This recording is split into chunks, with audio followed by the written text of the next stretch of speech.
Sejarah gedung, yang pertama ada Stovia atau Sekolah Dokter Jawa dan Hogeschool de Batavia atau Sekolah Hukum yang didirikan setelah kebijakan politik etis. Yang kedua ada Rumah Indikos. Di Keramat nomor 106 menjadi saksi sebuah peristiwa penting dalam perjalanan sejarah perjuangan bangsa Indonesia. Yang ketiga ada Rumah Indikos Keramat nomor 106 dimiliki oleh Si Kong Lian yang mulai membuka bisnis penyewaan rumah indikos sejak 1920.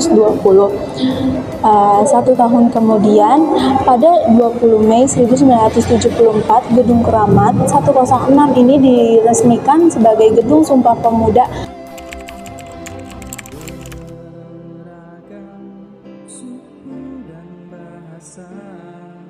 Berikut timeline perjalanan dari Sumpah Pemuda.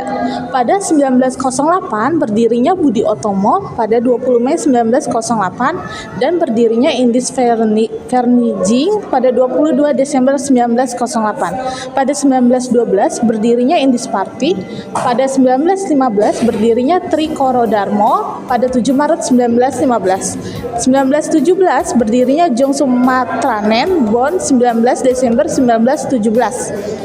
Trikoro Darmo menjadi Jong Java pada 12 Juni 1918. Kemudian pada 1925, Indus Vernijing diubah menjadi Perhimpunan Indonesia pada 11 Januari 1925. Kemudian terbentuklah Jong Islamiten Bon pada 1 Januari 1925. Pada tahun 1926, Kongres Pemuda pertama diadakan 30 April sampai 2 Mei 1926. Kemudian berdirinya Perhimpunan Pelajar-Pelajar Indonesia atau PPPI September 1926. Pada 1927, Jong Indonesia berdiri pada 2 Februari 1927 dan berubah nama menjadi Pemuda Indonesia pada 28 Desember 1927. Kemudian berdirinya Pemuda Kaum Betawi pada awal 1927. Kemudian pembentukan Permufakatan Perhimpunan Politik Kebangsaan Indonesia atau PPKI pada 17 Desember 1927.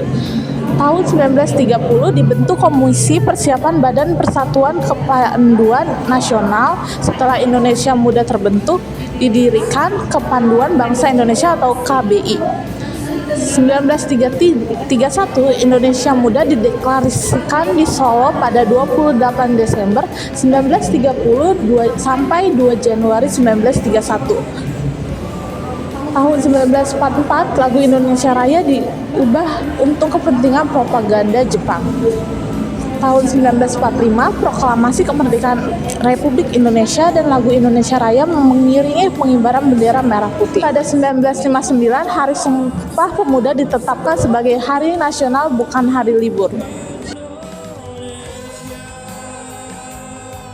Di sini ada organisasi pergerakan nasional, contohnya ada Jong Java dan Sumatran Bon. Jong Java dan sini ada lambangnya.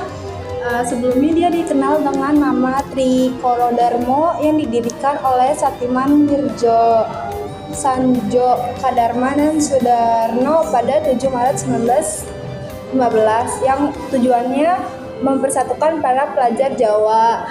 Di sini ada perkumpulan kaum perempuan untuk andil dalam arena pergerakan.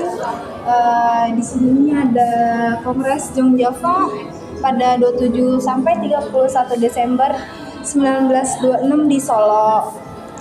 Yang kedua, Jong Sumatran Bon.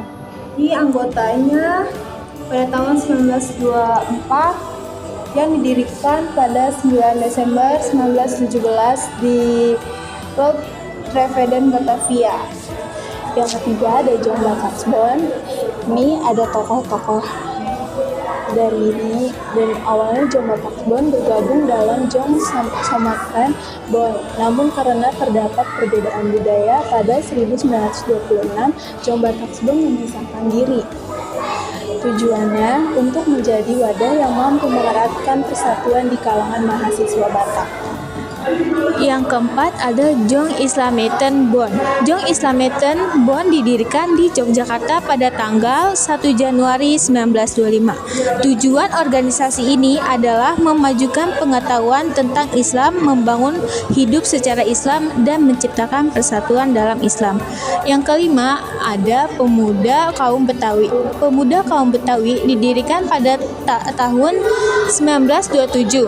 Sebelumnya pelajar dari Betawi bergabung ke dalam Jong Java ataupun Sekar Rukun. Para pelajar dari Betawi merasa perlu wadah baru tempat Betawi menjadi identitas utama organisasi. Yang selanjutnya ada Sekarukun. Sekarukun adalah organisasi yang diinisiasi oleh para pelajar dari Sunda.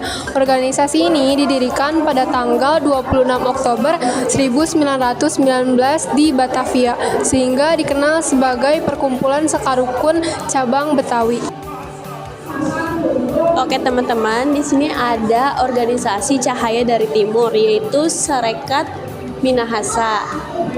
Organisasi ini memiliki tujuan untuk semangat untuk memperjuangkan dan memajukan nasib rakyat di daerahnya. Adapun di sini tokoh dari Sarekat Minahasa yaitu ada Arnold Monotnutu atau biasa dipanggil dengan Jong Celebes, dan Johannes Leimena, pendiri dari Jong Ambon. Di belakang saya ada manifesto tahun 1925.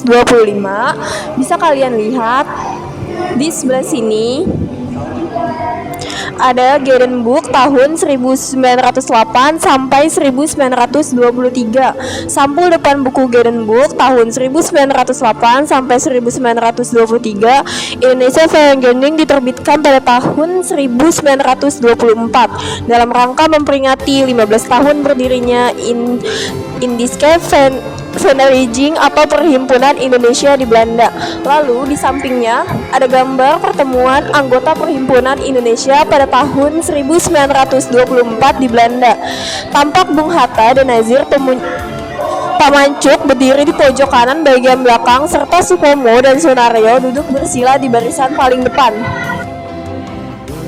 Oke, baik, di atas ada gambar yang menunjukkan anggota Indonesia Muda dalam acara kerapatan daerah di Salatiga pada 25 sampai 29 Juli tahun 1935. Nah, di sini ada anggota Putri Indonesia Muda. Indonesia Muda ini sendiri didirikan melalui kongres yang diselenggarakan pada 30 Desember hingga 2 Januari tahun 1931.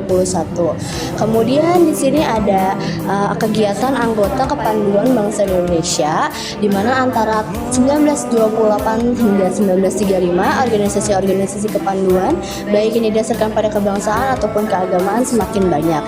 Lalu setelah kemerdekaan di 28 Desember 1945 di Solo didirikan organisasi kepanduan tunggal yang bersifat nasional, yaitu Pandu Rakyat Indonesia.